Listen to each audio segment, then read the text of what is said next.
La réponse très classe de Kylian Mbappé aux Argentins et sa confidence sur Lionel Messi. Neymar qui se fait fracasser par les médias brésiliens et la réponse cinglante de la femme d'Angel Di Maria à Adil Rami. Salut à tous et bienvenue dans le 1203e numéro du Journal du Foot.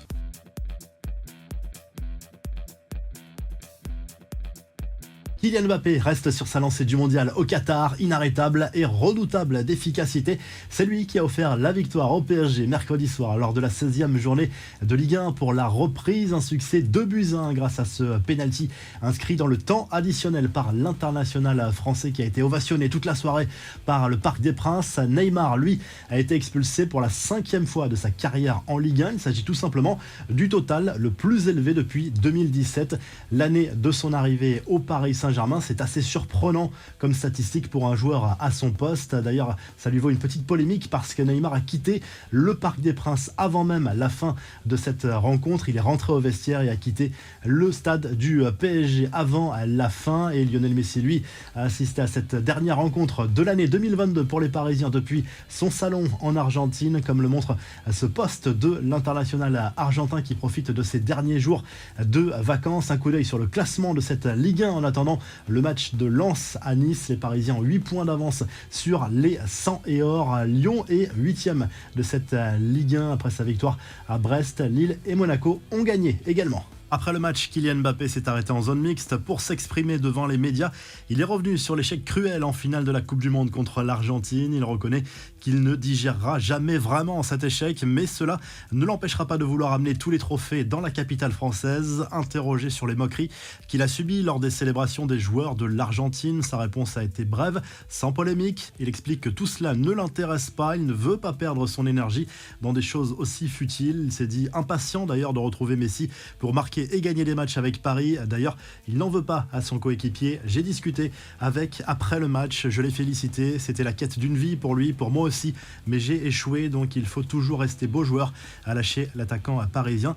Au lendemain de ce match, les médias brésiliens, eux, fracassent Neymar après son carton rouge reçu contre Strasbourg. Certains éditorialistes y vont fort en expliquant qu'il n'est sans doute pas malheureux d'éviter le match le 1er janvier à Lens pour préparer le réveillon. D'autres dénoncent son manque de maturité, ses provocations, son statut de gosse privilégié qui ne retient pas les leçons, des mots très forts qui montrent bien qu'au Brésil, certains ont des comptes à régler avec la star du PSG.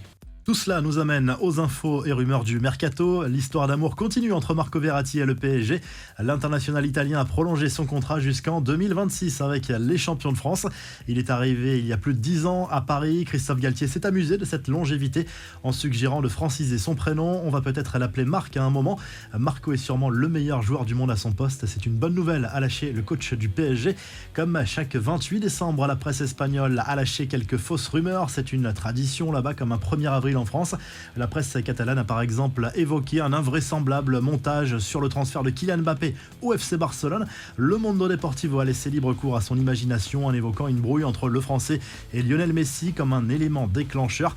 Plus sérieusement, l'OM pourrait perdre Alexis Sanchez l'été prochain. Selon la presse chilienne, il songerait à quitter la cité phocéenne, en cause notamment l'échec en Ligue des Champions. Il avait signé l'été dernier un contrat de 2 saisons avec une en option.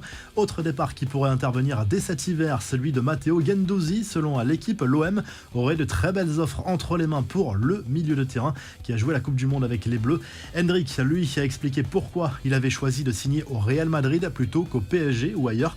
Le jeune crack brésilien qui rejoindra l'Espagne à ses 18 ans reconnaît que Vinicius Junior et Cristiano Ronaldo, son idole, ont joué un rôle important au moment de trancher en lui envoyant plusieurs messages.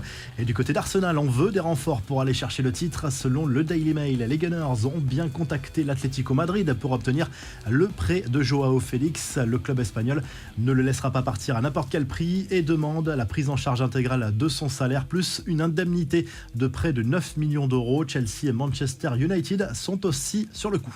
Les infos en bref, la femme d'Angel Di Maria vole au secours de son mari. C'est elle qui s'est chargée de répondre à Adil Rami après le message posté par l'ancien Marseillais invitant l'Argentin à lui apprendre à pleurer. C'était déjà une réponse de Rami à un autre message de Di Maria qui lui demandait d'aller pleurer ailleurs suite aux critiques du champion du monde 2018 sur Emiliano Martinez. Bref, ça ne s'arrête plus.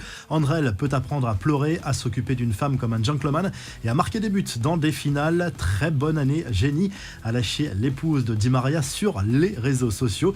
Lui sera peut-être la future pépite de l'AS Monaco. Retenez bien son visage. Elias Bensegui est rentré en jeu à la mi-temps à Auxerre, a inscrit un doublé et offert une précieuse victoire à son équipe. Le milieu offensif est âgé de 17 ans et 10 mois et il est peut-être l'un des futurs cracks de notre championnat, même si cela demande confirmation, bien sûr, affaire à suivre.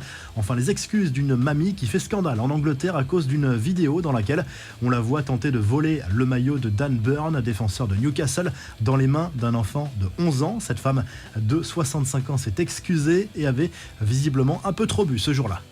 La revue de presse, le journal L'Équipe propose plusieurs unes ce jeudi, dont celle-ci consacrée à la reprise pour l'OM en Ligue 1 face à Toulouse ce jeudi soir au stade Vélodrome. Les Marseillais, 4e avant cette rencontre, doivent s'imposer pour rester au contact ou remonter sur le podium. Le public marseillais a répondu présent encore une fois. 12e match consécutif à guichet fermé au stade Vélodrome. Du côté de l'Angleterre, le Daily Express Sport revient sur la victoire de Manchester City, 3-1 sur la pelouse de Leeds. Les Citizens qui reviennent à 5 points du leader Arsenal. Haaland a marqué un doublé dans cette rencontre. Il a reconnu après ce match avoir plus faim que jamais, avoir été frustré de regarder les autres à la télévision pendant le mondial au Qatar. Ça a déclenché quelque chose en moi, a lâché l'international norvégien. Ça promet, vu son début de saison. Et en Italie, la Gazette dello Sport se penche sur l'avenir d'un champion du monde, Alexis McAllister, qui joue à Brighton, pourrait rejoindre la Juve. Il donnerait sa préférence au club turinois en cas de transfert. Le quotidien italien qui évoque également le retour à l'entraînement d'Olivier Giroud en cette fin de semaine. Le Français qui devrait prolonger d'ailleurs avec l'AC Milan dans les prochains jours ou les prochaines semaines. Si le journal du foot vous a plu, n'hésitez pas à liker, à vous abonner pour nous retrouver très vite pour un nouveau journal du foot.